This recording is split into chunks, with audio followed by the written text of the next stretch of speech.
everyone. It's 10 o'clock. Let's call the meeting to order for July 26th, Commissioners Court, Polk County, at the Polk County Regional Health Building.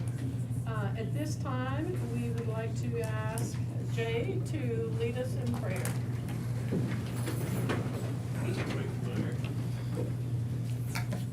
Heavenly Father, I want to thank you for this day and just thank that we're able to come here and gather freely and make decisions. I just pray that each of these decisions are what you need and what we need to make this county run, to make it better, make it prosper. I just ask that you'll take your hands and wrap around each of the hearts of these commissioners and judges making these decisions and guide them in the decisions they make, and just know that you have a hand in it is pleasing to everybody here, and that we know the decisions be made that'll help this county. I just ask that you also be with their families, for it doesn't just take the person standing there, it takes the whole family to support them in these times like this that get them through these hard times that we're dealing with right now. I just ask that you'll be with our first responders, our military, and all of our officials, governments, clear up to the top. I just ask all these things in Jesus' name. Amen. Amen. Madam Clerk? I pledge allegiance to the flag of the United States of America and to the republic for which it stands, one nation, under God, indivisible, with liberty and justice for all. On the Texas flag, I pledge allegiance to thee, Texas, one state, under God, one and indivisible. Thank you, ma'am. Thank you, Jay. Public comments. I have one person that signed up for public comments. Do we have anyone else? No, ma'am. Mr. Billy Lambeth, would you like to step up to the podium? That was quick. I get to be first, huh? Yes, sir. I attended the Sheriff Department's Academy. Mm-hmm. If y'all hadn't, that is quite educational. It's really a educational deal put on by the Sheriff Department. And I did a ride along, and we left the Sheriff Department and went to Leggett, and there was deputies up there going through the school, getting a floor plan in case they was to have somebody come in there. Y'all are familiar with Uvalde, how long it took because of a locked door. That the deputies, they recommended blinding off some spots where somebody could get in and get a whole classroom. But the doors, and they discussed the doors, all open to the outside. So if they're outside, they need to kick that door in, they're kicking against the door face. But they make, and just, they couldn't get, if they couldn't get the key. They make a tool, it's a forced entry tool. But I've read about it since then. And usually the fire department must have them. But does our sheriff department have those tools if they needed to get into it? We got 6 schools in the county. And how many do they have? Do they have one? And it's at Goodrich and something happens at Corrigan? Is the sheriff here today? I don't see him, but I see Deputy Chief. Do you know how many of those forced entry tools the sheriff department has? During the Allegheny Tools, we had 3. Y'all got 3 for the entire county? Yes. Are they at Corrigan or where they at? They're assigned to each one of the narcotics officers. The narcotics officers. I just wanted to bring that up, that, And we appreciate it, and certainly our sheriff's office does everything they can to work cooperatively with the school districts. yes, I Because saw that. ultimately, that's the school districts. Yeah. But we will certainly keep that in mind. If they Thank you. needed that, if they need those tools, and if they need 5, I don't know what they cost. That will be the sheriff's decision. I can take it up with him. That will be fine. Thank you. Thank you. Thank you, Mr. sir. Coleman. Appreciate it. Okay, informational reports. First of all, I would like to say that we have two wonderful clerks in Polk County. We have a wonderful district clerk and a wonderful county clerk. However, I guess today's Shalana Day, because we also, coincidentally, today was when we were gonna spotlight the county clerk's office, but then it ended up that we got superseded, I guess I should say, by 253 other county clerks, and however many district clerks there are in the state of Texas. How many are there in the state of Texas? For district clerks, do some counties share positions? Some counties have combos, yeah. Yeah, or combinations. So, we got a gift from the court for Shalana, since she is now the queen of county clerks. So there you go, you've now been crowned.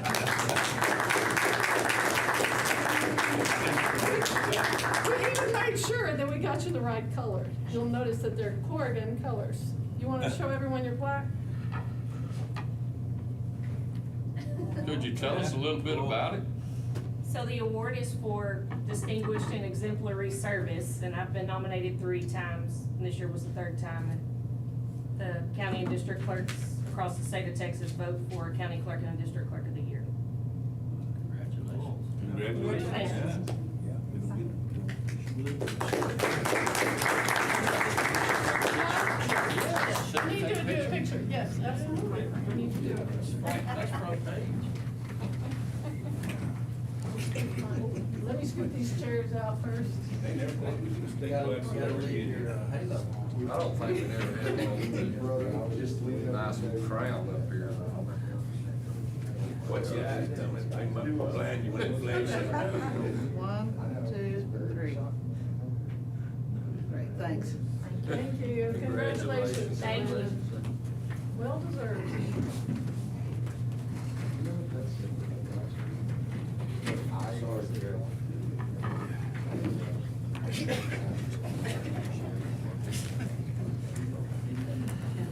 Okay, so that takes care of A and B for our informational reports. Item number C, James, I'm not gonna steal all your thunder, just some of it.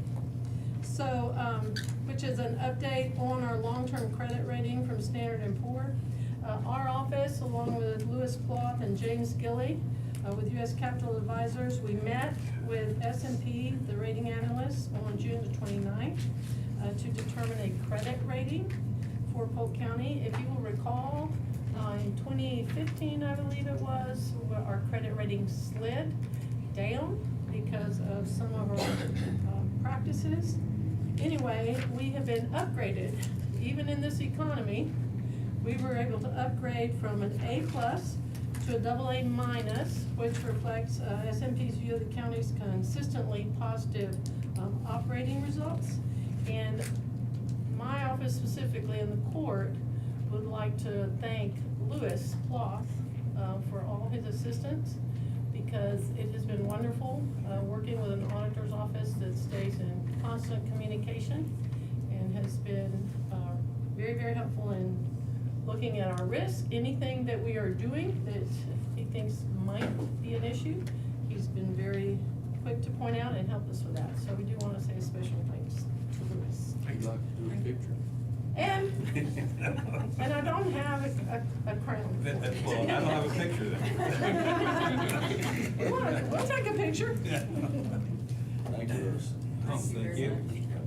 So, okay.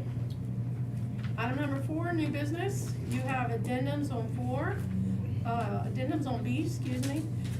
Addendum number 1 in the amount of $2,465.16. Addendum number 2 in the amount of $1,864.70. And addendum number 3 in the amount of $379,012.99. Is there anything on the consent agenda that you all would like to put? If there are not, then I need a motion to approve. I'll make a motion. Motion to approve, Commissioner Robertson, second Commissioner Davis. Any further discussion or questions? Oh, sorry, Vincent. All in favor say aye. Aye. Any opposed? Motion carries. Item number 5, consider approval of personnel matters as follows. Review and consideration of personnel action form requests submitted since the last meeting and review of any authorized emergency hires. You had 2 emergency hires, one at the sheriff's office and one at the jail. I need a motion to So approve moved. PAS. Second. Commissioner Vincent, I got you all backwards over here. Commissioner Purvis, Commissioner Overstreet, all in favor say aye. Aye. Any opposed? Motion carries. Okay, I have 2 A's, but that should be a B. Reviewing consideration of personnel management system update. The HR office has provided an update to Book 1, the job descriptions for pages 1 through 6. All of this was included for your review in your packet. And this serves to update the FLSA's definitions of exempt employees. Can I have a motion? So moved. Commissioner Second. Overstreet? Commissioner Purvis, all in favor say aye. Aye. Any opposed? Motion carries. Item number 6, request for revisions and amendments to the budget as follows. The FY 2022 budget revisions and amendments is presented by the County Auditor's Office.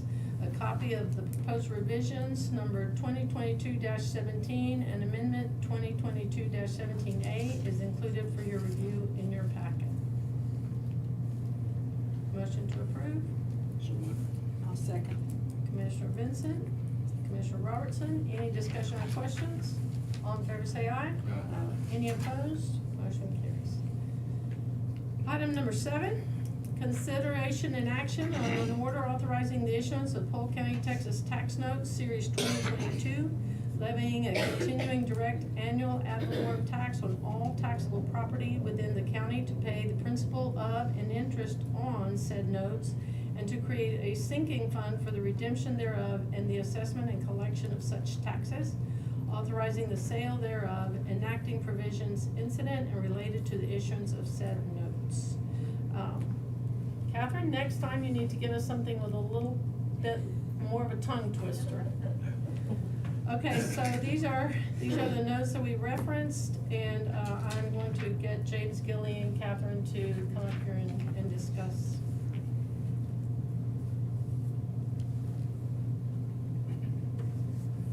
Thank you, Judge. Pleasure to be here this morning. Judge, with your permission, I've prepared a bond sale summary. May I hand it out? Absolutely.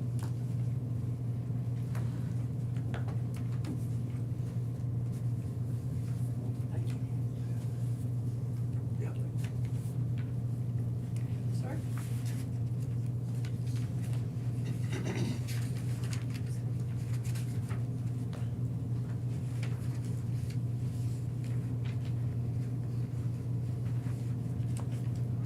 Well, this is what I've been handing out is just a summary of the bond sale.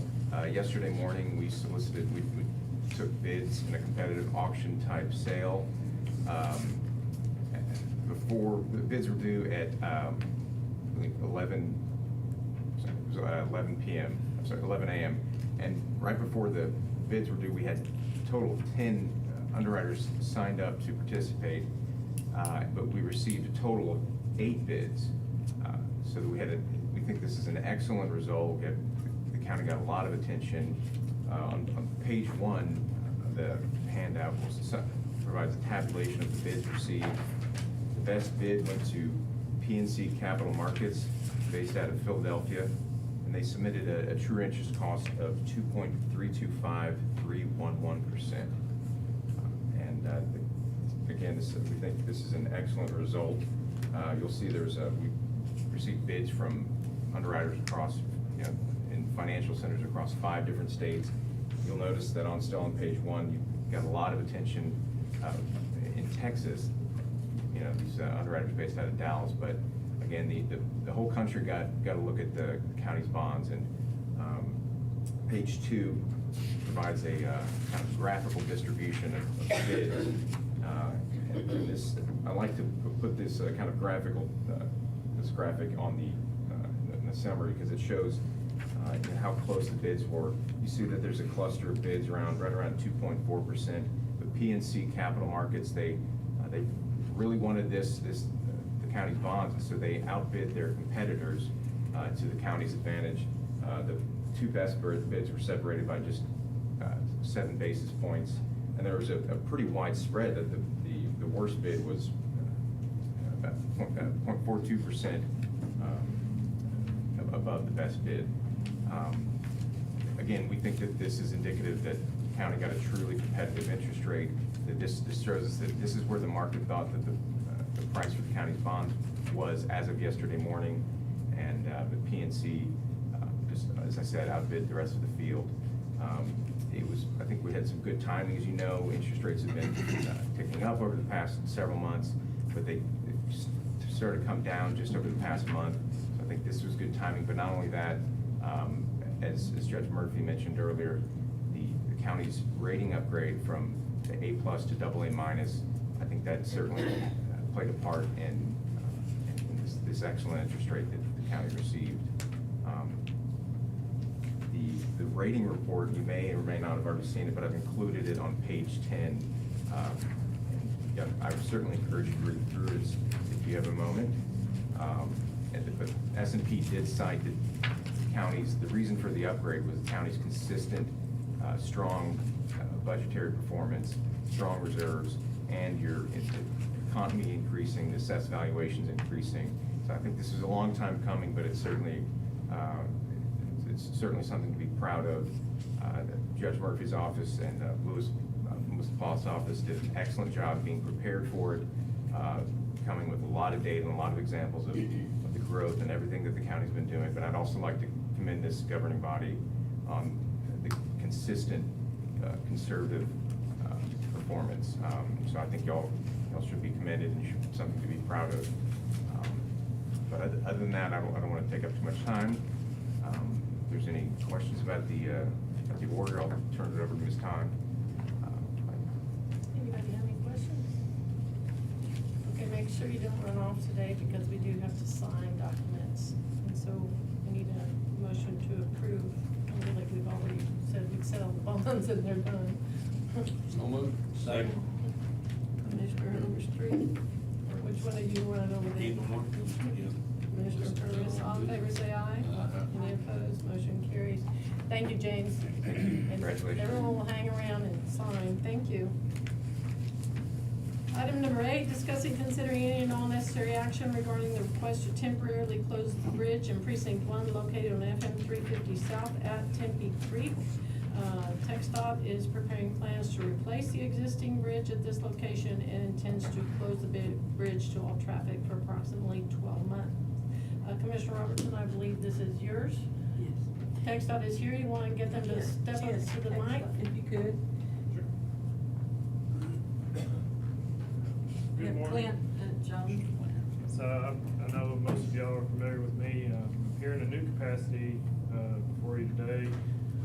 I'm now the Livingston area engineer, so I'm back in this neck of the woods. Glad to be back. Happy to have you. I appreciate that. So before you, we've submitted a request to close FM 350. We've looked at the feasibility of replacing this bridge, and unfortunately, due to the type of construction that was used back in the 1960s, the type of structure is not, we cannot widen it due to how it was constructed. So we can present to you some information that our design team has regarding what we have proposed.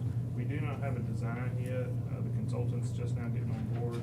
So really, consent of closing the road is going to help expedite the plans.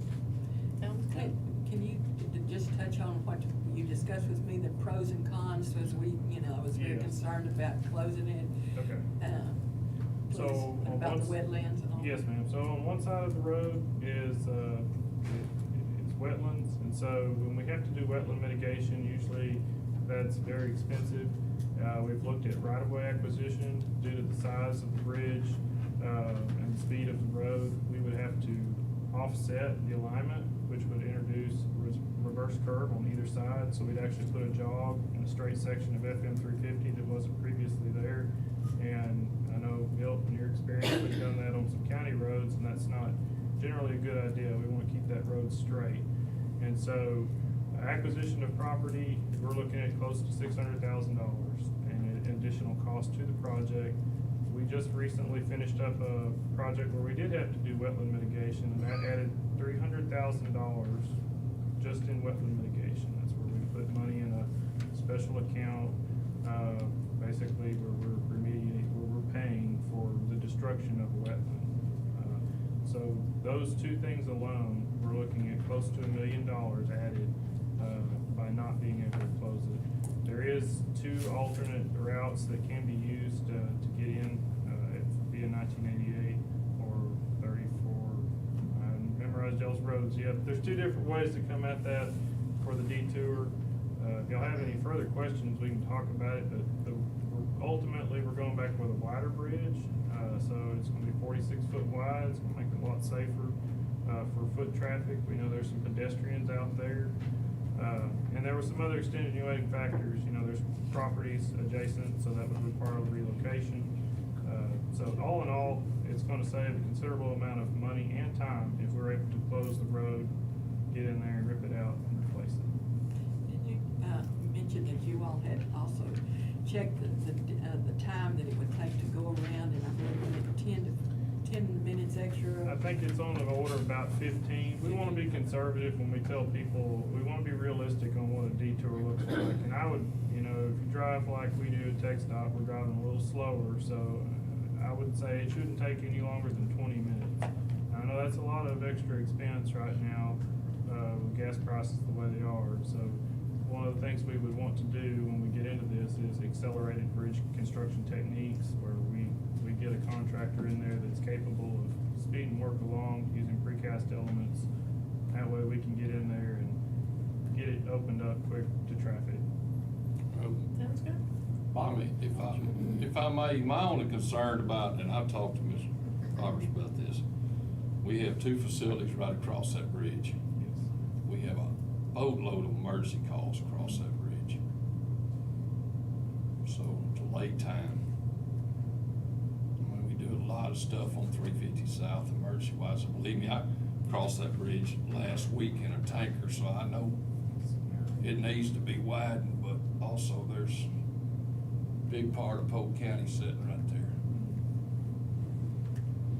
We didn't come to this decision lightly. You know, if we do have to close the road, or if we're not able to close the road, it will add cost, it will add time, because then you have to construct the new bridge off. And it does add some time. So I understand both sides of it. If it's not feasible, we will look at it. It will likely result in some additional cost. And generally, when it's right-of-way acquisition, due to the way the TAC is written, the county would have a stake in that. Usually it's 10%, but Polk County should be economically disadvantaged. We can get an agreement executed. We could possibly see a reduction in that participation. So this bridge is on 943, we What's the participated in what's the that. timeline on it? Currently fiscal year 25 or 26? 27. Okay, so 27 is what we're we're looking to saying. possibly accelerate it if we can. A lot of it rides on the court's decision today as to whether or not it's approved, if we can get it. We would like to accelerate it and move it forward in our programming so that we can go ahead and get this bridge off our system and replace it with a new structure that's wider and safer. We're gonna go back with a 200-foot long bridge. It's gonna really alleviate some of the flooding issues that's been down there in the past, so. I know I've had several people calling and concerned about the bridge over the time since I've been in office. Yeah, no, there's pedestrian traffic out there. This is a narrow bridge to be crossing on foot. And bicyclists. So we want to take that into consideration. This new structure will have shoulders. It'll provide safe passage for folks on foot or bicycles, or even motorized wheelchairs. And like I said, we can discuss it further. We had a few exhibits that we were gonna bring down and show you guys, but they're all preliminary. And so, like I said, without having the consultant really knowing for sure, we don't wanna waste money on a design if we don't know if we can close it or not. Absolutely, we don't wanna waste money. And ultimately, it's the commissioner that will have to Yes, ma'am. handle the phone calls. Because we're gonna refer everything to her. Oh, yeah, and if you just refer them back to us, we'll take. Thank you. Commissioner All right, thank Robertson, how would you like to proceed? I'd like to make a motion to. Second. Very well, Commissioner Robertson, Mr. Vincent, any further discussion or questions? All in favor say aye. Aye. Any opposed? Motion carries. Item number 9, receive drought status update and consider any necessary action regarding continuing the burn ban in the unincorporated areas of the county if recommended. Courtney is here today. I know some of you got rain, some of us did not get rain. We spoke to the Texas Forest Service as well, which is who we reference, and their recommendation is that we continue with the countywide burn ban as it is. There was some concern about that some fires had gotten out that were started by the landowners, the property owners themselves, even though we are in a burn ban, and there was also some concern about burning inside of grills or inside of Burn barrels. containers, burn Yeah. barrels, that kind of stuff. And so we do wanna reemphasize in our burn ban that those burn barrels must be monitored and they must have a screen or something on top that will stop the fire from coming out. You gotta contain everything but the smoke. Yes, sir, absolutely. So, I guess we need a motion Motion to approved. proceed with the burn ban. I'll say that. Commissioner Overstreet, Commissioner Robertson, any further discussion or questions? All in favor say aye. Aye. Motion carries. Item number 10, discuss and consider any and all necessary action regarding new boundary lines for Segno, South Polk County, and Indian Springs Volunteer Fire Departments. We received via 911 addressing a letter from those fire departments, the volunteer fire departments agreeing to the changes in the boundary lines. A copy of the letters along with an updated map is included for your review. The ones I visit with, they're all good with it, so I'll make a motion to approve. Second. Commissioner Overstreet, Commissioner Purvis, any further discussion or questions? All in favor say aye. Aye. Any opposed? Motion carries. Okay, budget workshop. 11A, consider approval to publish the proposed increases in salaries of elected county and precinct officers. Okay, the court reviewed the proposed increases in salaries of elected county and precinct officers. Keep in mind that the previous budget that we discussed included a 5% COLA for everybody that was employed. Employees, elected officials, appointed, everybody. So, however, we had to go ahead and move forward with the elected officials because we have statutory requirements that say that that information must be published, it must be made public, and that elected officials must receive the opportunity to respond to that change, to say whether or not they accept it or they want more money. So the prior budget was a 5% COLA for all employees, including elected officials and appointees. So, and again, the notice for the proposed increases is included in your packet, and so I need a motion to move forward with that notice. We did not receive any complaints or rebuttals with regard to the notices sent to elected officials. So it's just for the elected officials right now? Yes, sir, just So elected moved. officials. Second. Mr. Purvis, Mr. Vincent, any further discussion or questions? All in favor say aye. Aye. Any opposed? Motion carries. Okay, now, item B, consider approval of the proposed capital purchase projections. So if you go to your board packet, you're gonna have the same capital purchase projections. We did make some changes.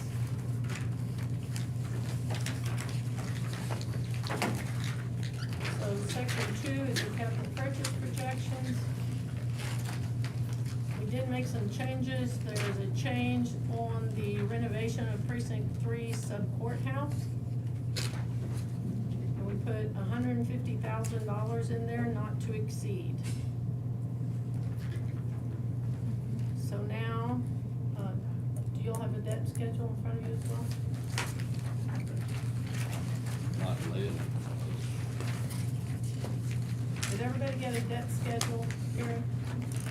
It's right there. Second page, second, yeah. Okay, so now if you look at your debt schedule, we approved the Series 2022 tax notes. So if you look at your debt schedule, you've got the Series 2022 tax notes. And then we will move forward with our projected capital purchase projections. The capital purchase projections, as they are stated right here, the total now is $457,405.75. And so these are currently included in this new budget that we are presenting today. So I need a motion to approve our capital purchase projections as they are listed. That's these up here.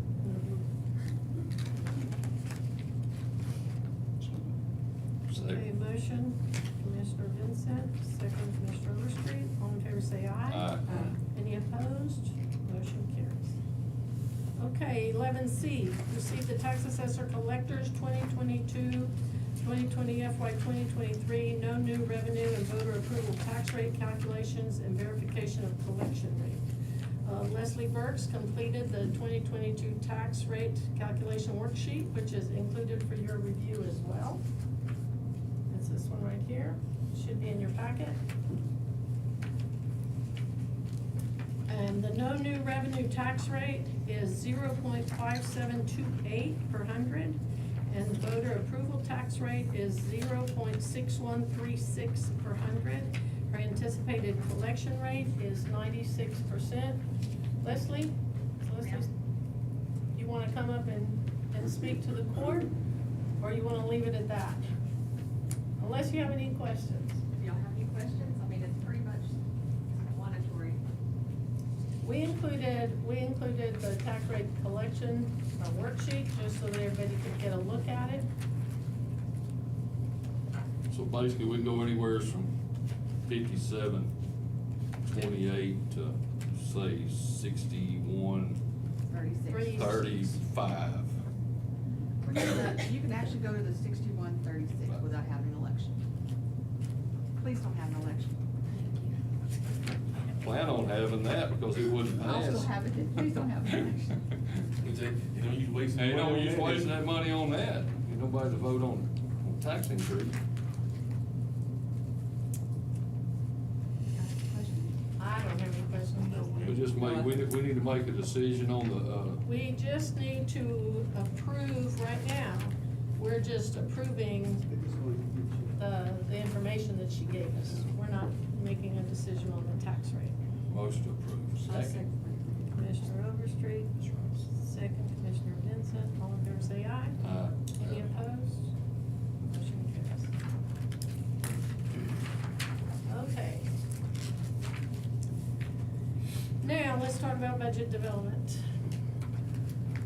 If you'll get your budget handbooks, we've already done the capital projections. So what we did is we went in and we built the budget on a 0.61 tax rate. If you'll recall, the previous budget had the 5% increase for all employees. So let's go through this and then we'll go through the budget itself. So if you look at your tax revenue calculations, basically we had increases in all revenues. If you will look, one of the ones that's going to jump out at you is the mineral. It went out, the change, it was a severe increase of 60% increase. So this is one of the areas that when we had some difficulties and we had to cut so many areas, it was because minerals had had a severe decrease. So if you look at the FY 2021, the mineral, you go from 90 million, and then 2022, 65, okay? And then 2023, 104, And so the amount of change was around 39 million, so that's a pretty severe increase. So that's one of the things that we pay attention, is that you're looking at the trends. If something starts trending down, then we don't wanna count on it as being, possible revenue. Okay, if you look on that same page, this is also based on the 61% tax rate at a 96% collection rate. Okay, but on debt service, we went to a 98% collection rate. Debt service must be paid first. Okay, if you flip the page to the next one.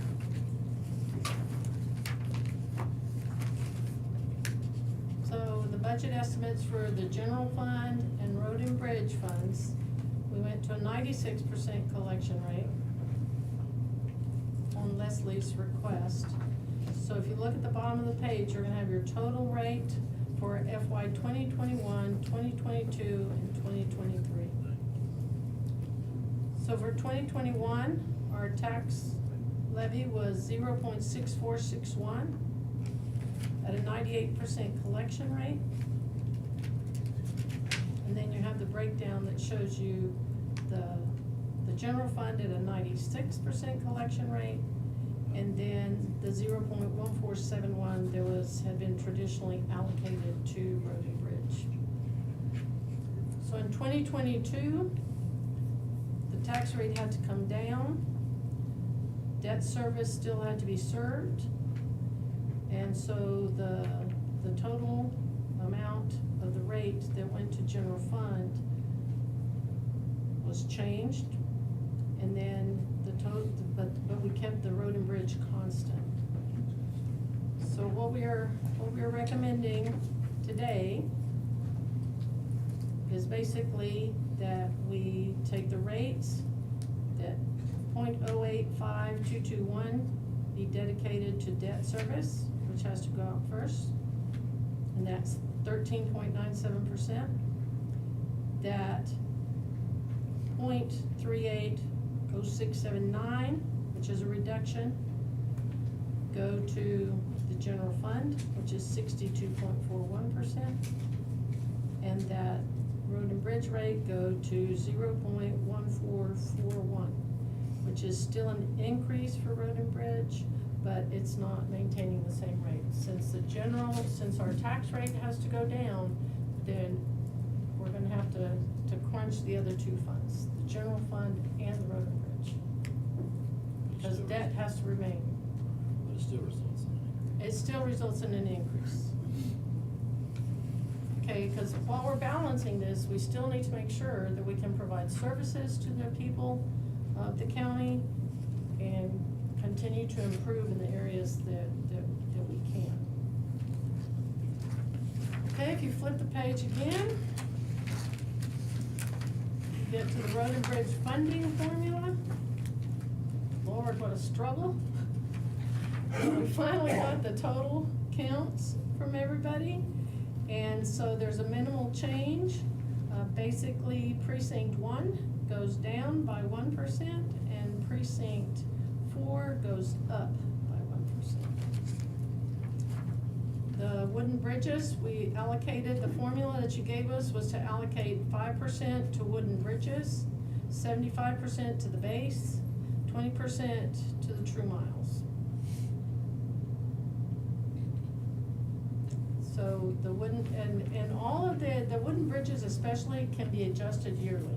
So if a wooden bridge comes off and gets replaced by TxDOT, well then that number can change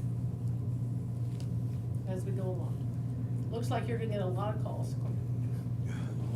I just, yeah, I've got one that'll be coming off next year. Yeah, so that can be changed, because that is a variable that is going to get modified. So, right now, this is the breakdown, but next year it may be different. Okay, so now, moving on. Calculation of road and bridge precinct funding. First of all, if there are any changes that you all want to make in your line items you wanna move some things around in your line items, if you will let Carrie know, then she will make those changes for Are you. y'all not gonna send the sheet to us and let us put it on there, like we've done in the past? Well, you've got it all in your budget. Yeah, You see we anything? just, we So move you it. just need anything moved, just let me know. Yeah. So, but if there's anything that you need her to do, then let her know. Move it, you're gonna stick it back in there basically like it was anyway. But we can adjust it. Yeah, we can Yes, adjust sir. it anytime. Anytime you want. Okay, the scheduled equipment, that's not completely updated at this time, but the changes will be minimal. So on the proposed tax rate of 61 cents at a 96% collection rate, the increase to all four together would be $522,551. To be split based on percentage, a formula. So of that would precinct 1, 23% would go to precinct 2, 27% would go to precinct 3, and 28% would go to precinct 4.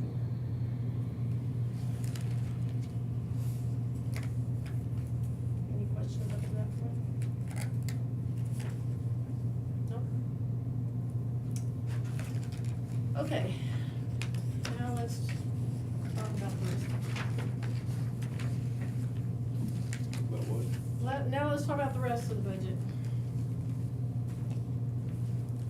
Okay. First of all,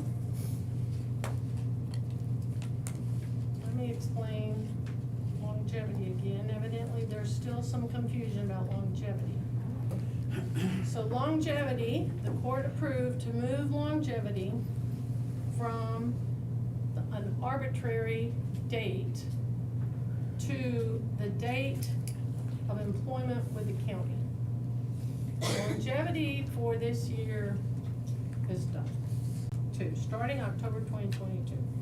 So based on the date of employment is when the person will receive their check. That month, okay, the last pay period of that month is when they will receive their check. Employees that have worked for Polk County 2, 3, or 4 years will all receive $500. Employees that have worked 5 through 9 years will receive $1,000 on that month. Employees that have worked 10 to 14 will receive $2,000, 15 to 19, $2,500, 20 to 24, $3,000, 25 to 29, $3,500, and 30 years or more, $4,000. And that's the cap. And that's the cap. So there's no more of the before Christmas, what about Black Friday, after New Year's, before Thanksgiving, there's no more of that. It will be on the anniversary date of employment. Okay, which stops those arbitrary motions that happen to people if they're 2 days late getting employed. And if they've been here 2 to 4 years, 4 years at most they could get was $240, Yes, sir. and they're getting $500. Yes. The previous longevity Yeah. plan was $60 a year. Okay? It's not Christmas bonus anymore. No, sir. It That's is it. not for, There's a whole lot more money down the road. and that was some of it that people said, well, oh my gosh, they're gonna spend all their money before Christmas. They're grown-ups. That's their what I'm money. saying. Anyway, so I just wanna make sure that everybody in here is very, very clear as to what that means. Okay, so, If your anniversary date's from October to December, you'll be doing okay. Afterwards, you got to wait on next Christmas. that's, yeah. Basically how it's gonna happen. Put it in your piggy bank. Put it in Put it in piggy your bank, piggy or bank. spend it, whatever. Spend it, invest it, pay for school, I don't know, but they're adults, surely they can decide how they wish to proceed with their money. Okay, so now, let's talk about the salary schedule.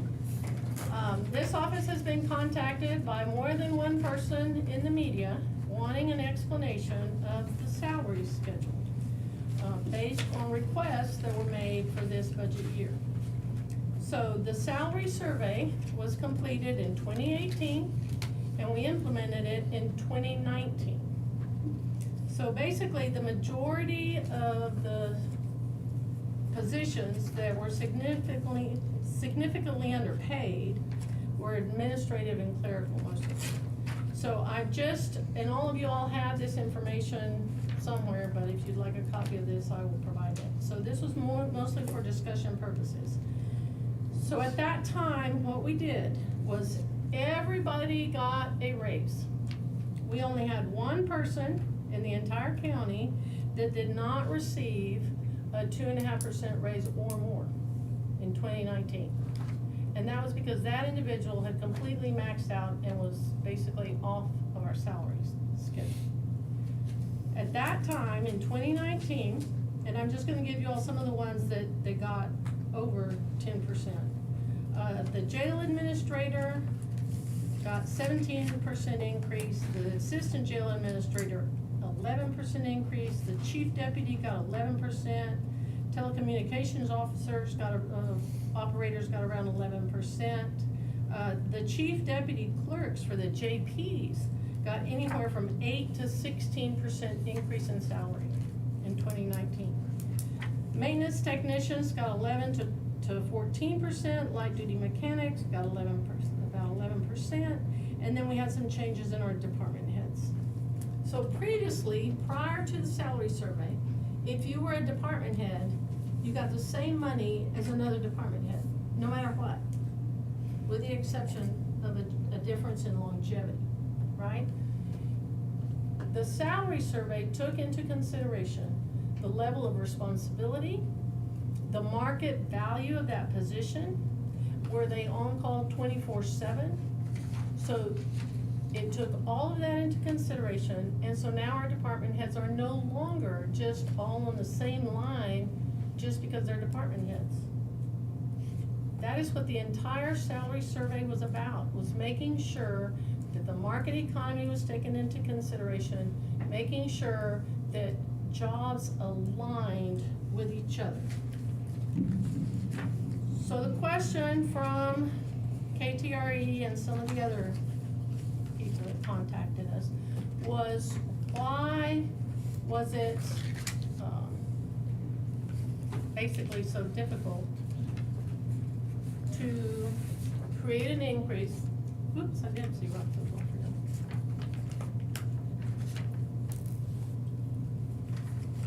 To create an increase. Let me pass a couple of things out to you all. In only one department.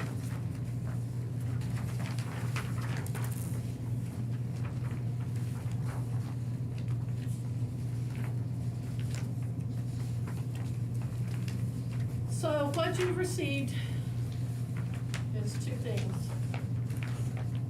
You can tell my eyes are a little wonky, I haven't been watching. Take your time. Okay, so what you've received is two things for you to look at. One is the salary survey, the way we are currently structured. And then the second one, I went through and compared what the impact would be for a pay group. So pay group number 107 is a Secretary 1 position. We have Secretary 1 positions in the Sheriff's Office, the jail, HR, the District Attorney's Office, Social Services, Agri-Life permits, etc. We have several. So if you took only one department, if you followed the request for the jail and the Sheriff's Office, the increase for that Secretary 1 position for 35% would take that basic wage from $25,503 to $34,429, but leave all these other people that are in pay group 107 the same. So you would create almost a $10,000, definitely a $9,000 a year discrepancy for the same position.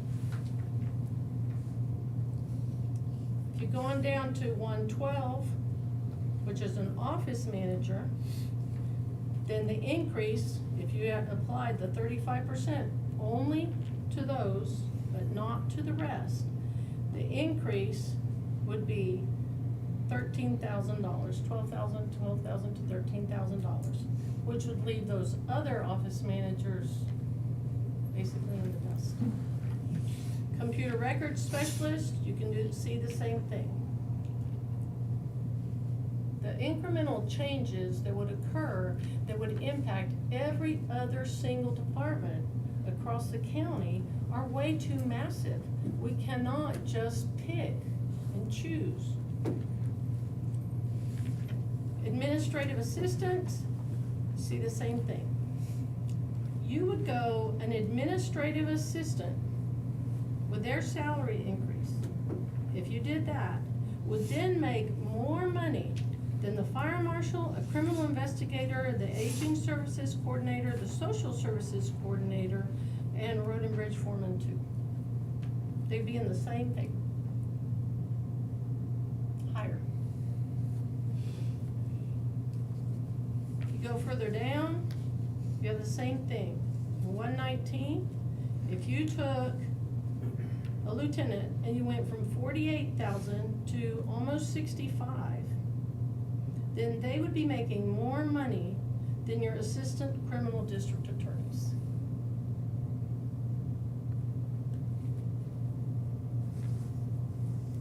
The change for the chief deputy would be approximately $20,000. At this point, right now, our current pay scale, that would be making more money than your chief prosecutor and your first assistant DA.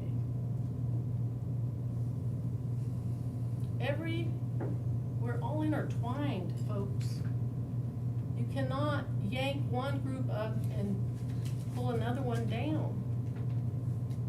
Because we all have to have good employees. If we don't support the whole as a team, then we are creating more problems for ourselves than we can solve. If we do not compensate employees that work at the clerk's office, then what's gonna happen to collections? If we don't take care of the tax office, then we're gonna have errors and mistakes in terms of our property taxes. We cannot afford to do that. So the purpose of the salary survey was to make all things and all positions that had similar responsibilities, similar skill set requirements, making the same money. For one thing, our taxpayers won't be able to afford us. To implement the 35% increase just in the sheriff's office and jail would be an increase of 1.6 million. And that's not a one-time deal. You have to keep in mind that that's 1.6 million in perpetuity from now on. To implement a 35% across the board would be 4.5 million. We don't have 4.5 million that we can put on payroll. So I just wanted you all to see, because if you get contacted, then that's the information that we need to evaluate. And that's not including healthcare, retirement. Our retirement is 2.5 to 1. That 1.6 is not including that? The what? The 1.6 No, million, sir. it says not No, including, sir.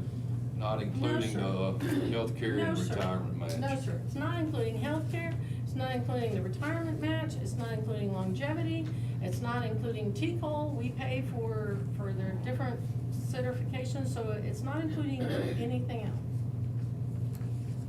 So that's the breakdown of information for everybody to look at. Now, that being said,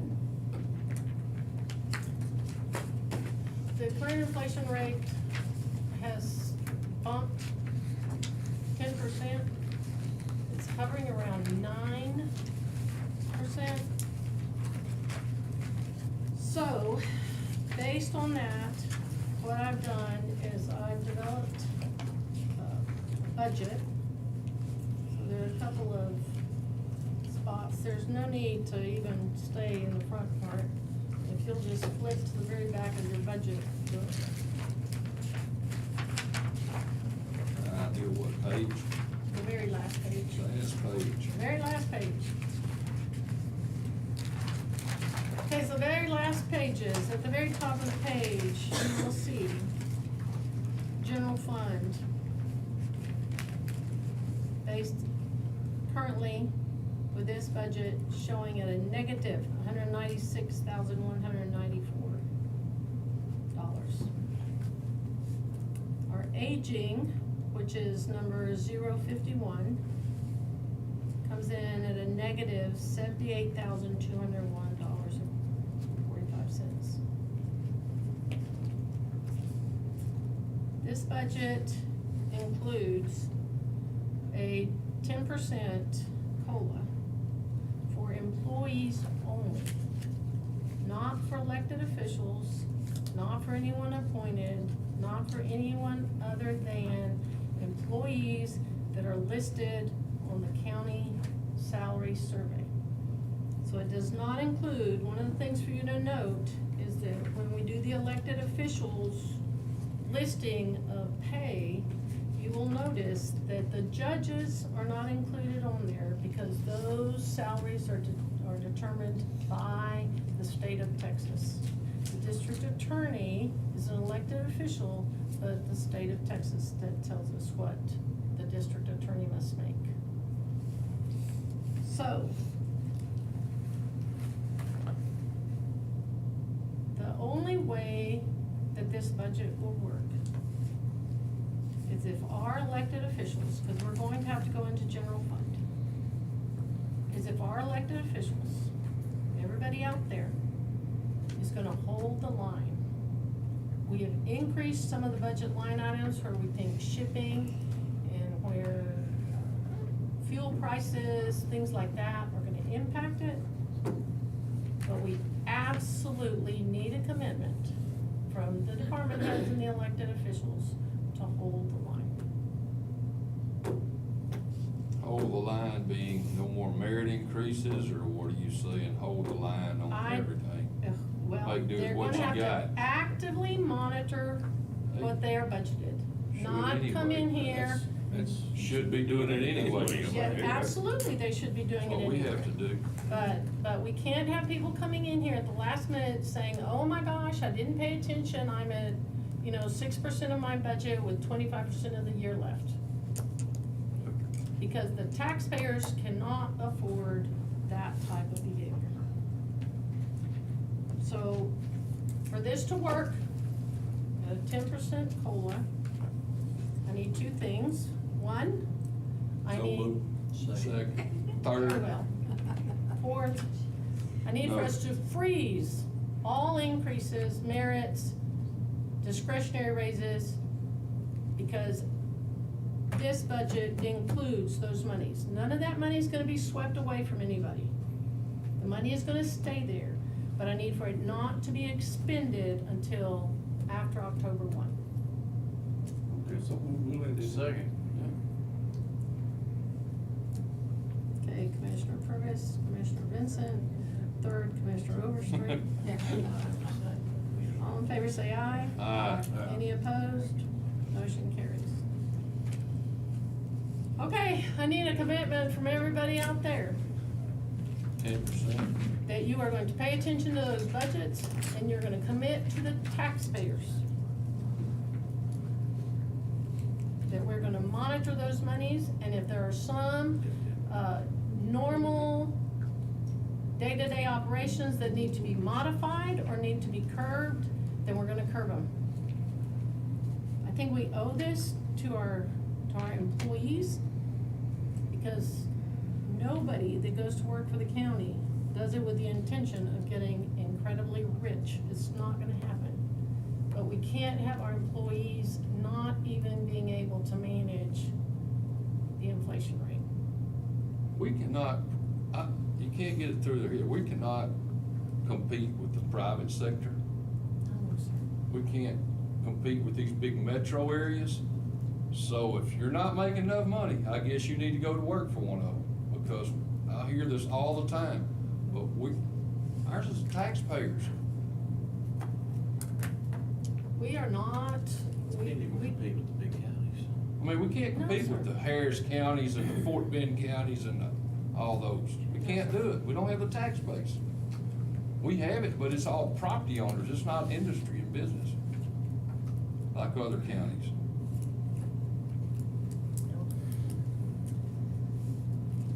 so, Hopefully we'll get there one of these days, but right now, we're not there. I hope not. I don't wanna live in Montgomery County. If I did, I would move. Let me tell you, all these plants is coming across here, we're just gonna be here quicker than you think. We are headed that way. Yeah. With residential anyway, that's Yeah. the start. Yes, sir. Yes, sir, we are. But we blessed with good employees a lot, you know. I mean, I'm not gonna screw employees, I'm not gonna say that. And we need to don't. take care of them. And we do. And like I say, we know that they don't make what they could somewhere else, but This is a step in the right we try to be good, you know. If you wanna spend 3 hours in an automobile every day, go in there. Well, and part of it is that since 2019, this court has shown a commitment to improving our salaries, to committing to our employees. And so to have it basically get wiped out with this inflationary period is disappointing at best, but we cannot let our employees take that kind of hit. We just can't. So this draft budget, if approved, will include the fact that we are gonna have to go into the general fund, which will be the first time we've gone into it in 7 years. We'll have to go into the general fund, we will have to pull some money from there. But it does include a 10% increase for COLA for the employees, 5% COLA for elected officials and appointed officials. And it does include the longevity program that we talked about. The impact for longevity, we won't feel it right away. That will be more of a long-term impact. And by then, we will be on our feet. But I do have to tell you, if we do not toe the line, then we are in essence putting future COLAs on the line. We do have some debt coming off in the future too. Yes, sir, we do. And so we're counting on that. We're counting on some of our debt coming off. We've done a good job of monitoring our debt. And we had 2 opportunities when we renegotiated and got a lower rate based on our performance as well. And so we're in good, solid financial shape, and we need to continue that line, but right now we need to do something for our employees. This passes, we've done it. The best we can do is what we have right now. So, let's see. So, do y'all wanna move forward with this budget as presented? Yes, ma'am.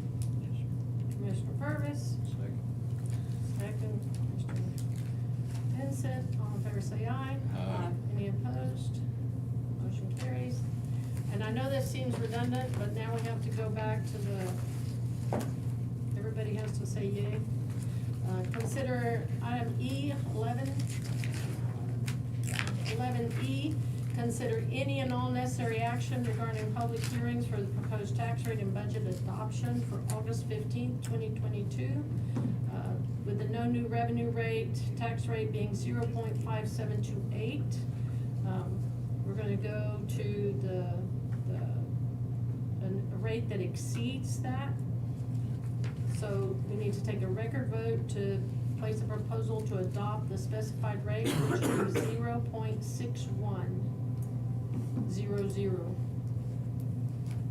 And that will also be discussed. The hearing will be on August 15th as well.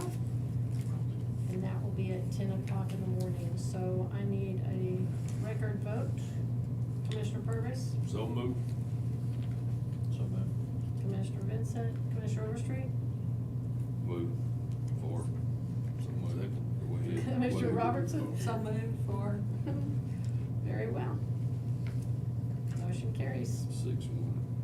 Okay, Carrie, am I forgetting anything? I have 19 jillion notes up here, so.